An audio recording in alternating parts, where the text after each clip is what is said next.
চাইলেই কিন্তু আমরা রেস্টুরেন্ট স্টাইলে ঘরে বাচ্চাদেরকে তৈরি করে দিতে পারি মুখরোচক খাবার।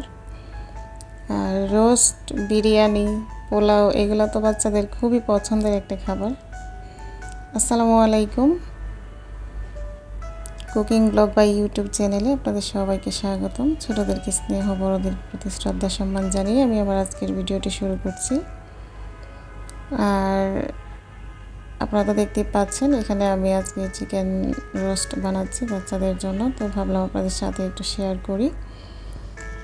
এখানে আমি একটা মুরগি যাই বলেন,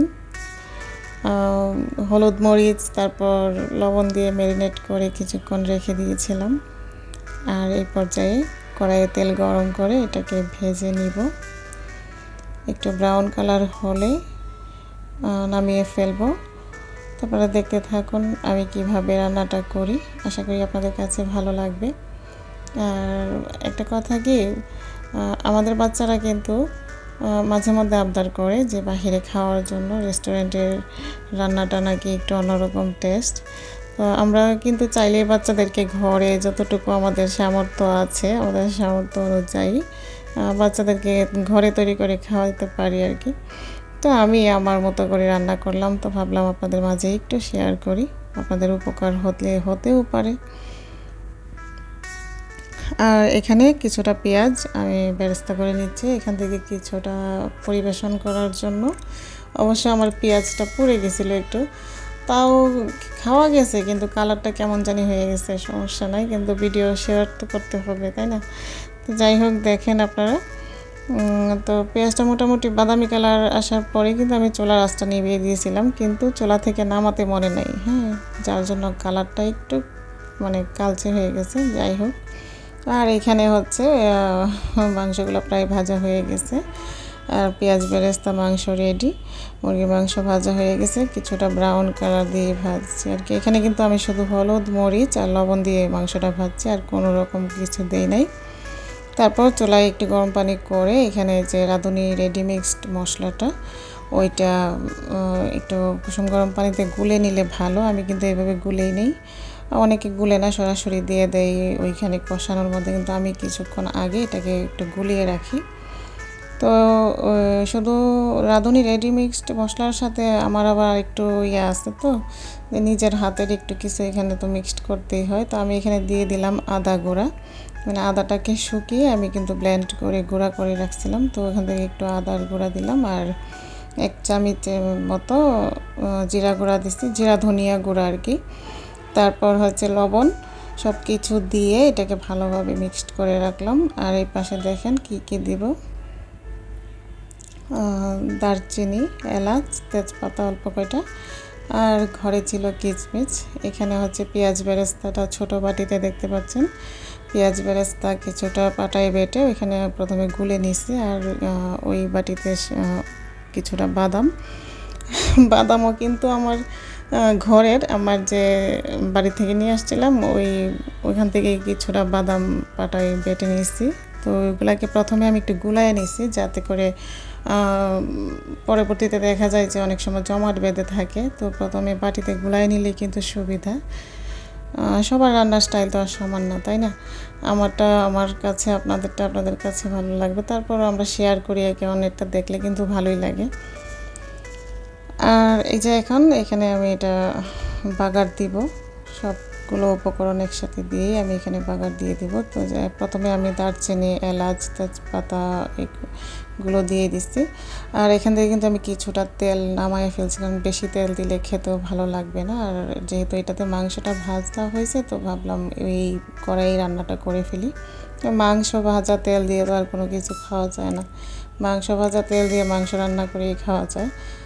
তো যাই হোক, এখানে কিন্তু আমি দিয়ে দিলাম ওই যে রাঁধুনি রেডি মিক্সড মশলা, আর একটু জিরা, আদা গুঁড়া, লবণ দিয়ে যে মিক্সড করা রাখা হয়েছিল মশলাটা, ওইটা।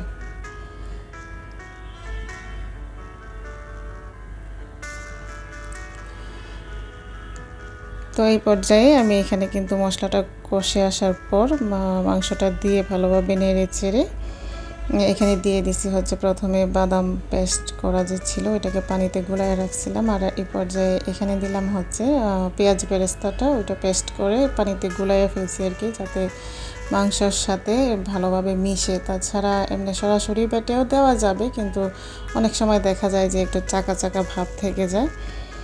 তো আমি মাংসটাকে ভালোভাবে নেড়ে চেড়ে এটা সবগুলো উপকরণ দিয়ে ভালোভাবে এটাকে কষায় নিব।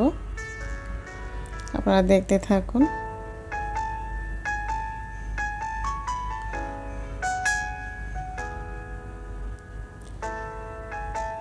তারপর হচ্ছে এখানে আর একটু পানি আমি গরম পানি দিয়ে দুধ একটু গুলায় নিচ্ছি। আমি এখানে ব্যবহার করছি গুঁড়া দুধটা, যদি তরল দুধ থাকে তরল দুধও দিতে পারেন, তবে তরল দুধের থেকে গুঁড়া দুধের স্বাদটা একটু বেশি।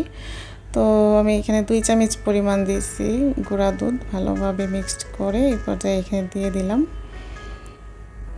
আসলে রান্নাটা হচ্ছে একটা শিল্প, এক একজনের কাছে এক এক রকম, এক একজনের হাতের রান্নার স্বাদ আলাদা আলাদা, ভিন্ন ভিন্ন।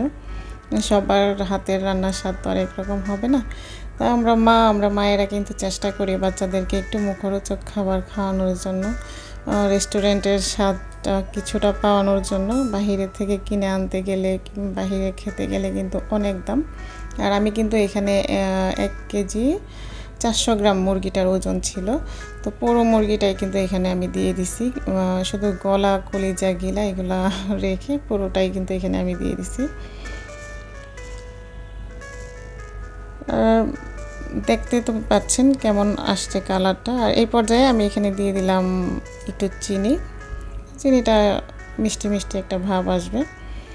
আর এমনিতেও মনে করেন যে কোনো খাবারে চিনি দিলে খাবারের যে একটা আটালো আটালো একটা ভাব আসে চিনিটা দিলে, রান্নায় একটা সুন্দর একটা ইয়ে আসে। তারপর এখানে দিয়ে দিলাম টমেটো সসটা দেওয়ার পর কিন্তু একটু টক মিষ্টি টাইপ হয়েছে আর কি। আর টক দইয়ের পরিবর্তে কিন্তু আমরা এখানে টমেটো সসটা ব্যবহার করতে পারি। টক দই দিলে কিন্তু একটা টক টক ভাব আসে। তো দেখুন এই যে কালারটা কি রেস্টুরেন্টের যে কোনো অংশে কম আসছে, একটু দেখেন তো আমার কেমন আসছে কালারটা, আপনারাই বলবেন। তো এই যে আমি এখানে পরিবেশন করলাম চিকেন রোস্ট। আর বললাম না পেঁয়াজটা কিন্তু একটু হালকা, তবে খাওয়া গেছে, একদম যে মানে তেতো তেতো লাগছে এরকম না। তারপর আমি ভাবছিলাম পরিবেশনে দিব না, তারপরে একটু দিয়ে দিলাম। এমনিতে খাইছি, ভালোই লাগছে, এতটাও কিন্তু পড়ে নাই। তো জানাবেন অবশ্যই কেমন লাগছে আপনাদের কাছে আমার রান্নাটা, রেস্টুরেন্টের মতো কি রান্না করতে পারছি কি না অবশ্যই জানাবেন। আর এভাবেই আমরা কিন্তু পারি বাসায় করতে। তো আল্লাহ হাফিজ, আসসালামু আলাইকুম।